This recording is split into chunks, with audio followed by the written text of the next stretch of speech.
10 years since the passing of singer Lebo Mathosa. Earlier this year, a family established a foundation in her honor. The musician, and talented at that, was well known for her hit tracks I Love Music, Brand New Day and Dangerous. That's just a few of those. Today we look back at the artist's work and find out how the foundation is coming along since it was first started. Now to share more, we're joined by the founder of that foundation and childhood friend, Thulani Mbatha. Thulani, good morning. Welcome to Morning Live. Hey, you know, it's hard to believe that it's been 10 years. Hey, I mean, what are some of your fondest memories of who Lebo was? You know, like Beyonce, that alter ego thing. Yeah. On stage is wild and hectic, but off stage very calm, very soft-spoken.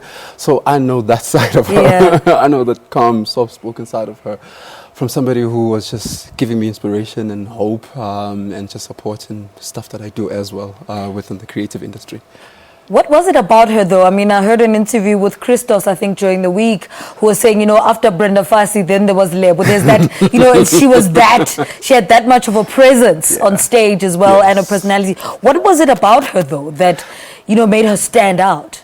I think a lot has to do with the community that she's from. It has to do with the close friends and family that are surrounding her, and the dynamic culture from Iguruleni, the music school where we went to school, because obviously she was my senior, and the ability to express herself by connecting her lyrical content, her musical style with what was happening in the country at that time. Because if you can take it back, it was around 94, 96, just the dawn of democracy.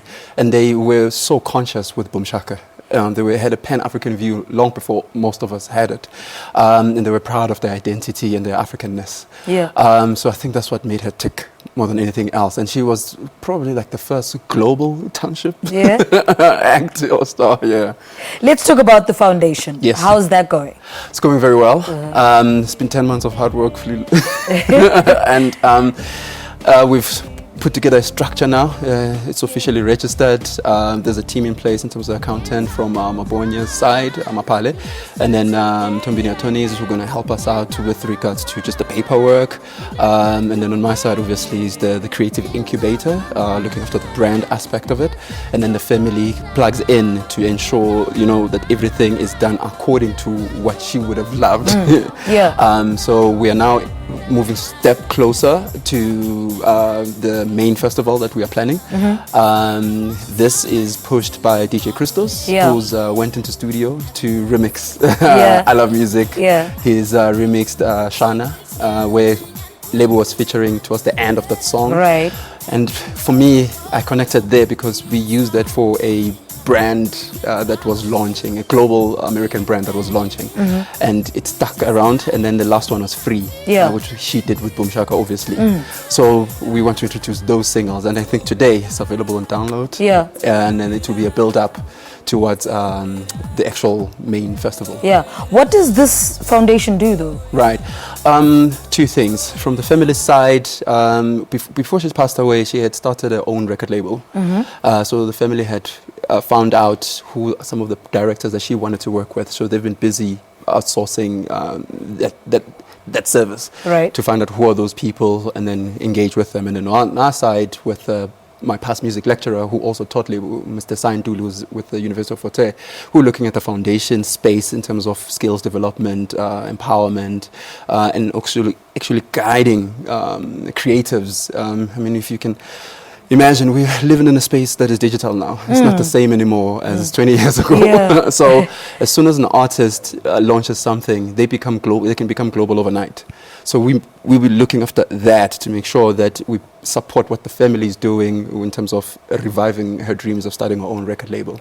So we're working collaboratively in that space. What for you was her biggest impact in South African music? Entrepreneurship. And as a woman, during that stage where obviously there was racial split, she didn't have color. Everybody loved her, irrespective of race, number one. And number two, it's just she was dynamic. All right, let's talk about the festival. You touched a little bit on it. How's that going? How soon can we start talking about, actual artists on stage? The family is planning an unveiling this year. So we would like to have it around. The family is going to release the information about that. Right. I'm just looking after obviously the creative and the brand, Lebo Mathosa Foundation. So that date will be revealed at Lebo Mathosa 10, which is a newly created social page. Right. And then we pushing it with the hashtag Lebo Mathosa Fridays. A gentleman by the name of Stefan Cohen, who owns Kong and Haram, the Moloko group, he put her on stage the first time when she went solo in 1999. So we went back to him and said, can you help us out? Yeah. We need venue, we need, you know. Yeah. And Hard Rock Cafe, which is also a global brand, have got a wall that honors SA music legends all the way from the 1950s up until 2016. So Boom Shaka is there. So we're looking at those two venues as partners. So hashtag Lebo Mathosa Fridays at Kong and Haram, and then the grand finale, which is the Hard Rock Cafe Festival, that's going to happen in December. So this Lebo Fridays, Lebo Mathosa Fridays, are they going to continue, or is it just no, this one? up until it's just a once-off. Yeah. It's just up until we showcase the new music that Christos has produced and free by Boom Shaka. Yeah. How do ordinary South Africans become part of the foundation or contribute to it? Yeah. LeboMathosamusic@gmail.com. They can contact us there if they want to submit music, and then if they want to share messages of hope, encouragement, quotes, anything at Lebo Mathosa 10. Yeah. And if you want to join our conversation, it's hashtag Lebo Mathosa Fridays, and then we can keep updating everyone as to what's going on with our content team that we've put in place. All right. Thank you so much. Thank you. All right. Interesting. Thulani Mbatha is a childhood friend of Lebo Mathosa, the late Lebo Mathosa. And as we mark 10 years since the passing of the artist, there are several celebrations happening in the lead up to that. All right.